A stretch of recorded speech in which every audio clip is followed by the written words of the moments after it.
Arestado ang isang Pinoy green card holder sa California sa Amerika dahil sa kanyang koneksyon umano sa terrorist group na ISIS.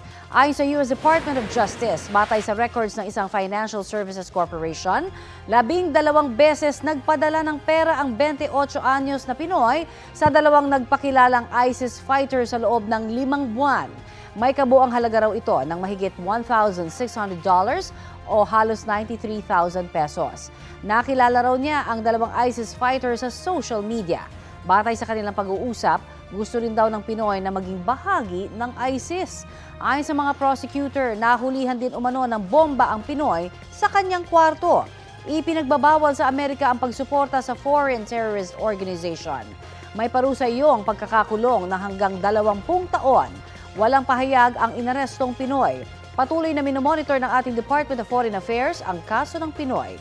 Handa raw silang magbigay ng legal assistance kung kinakailangan.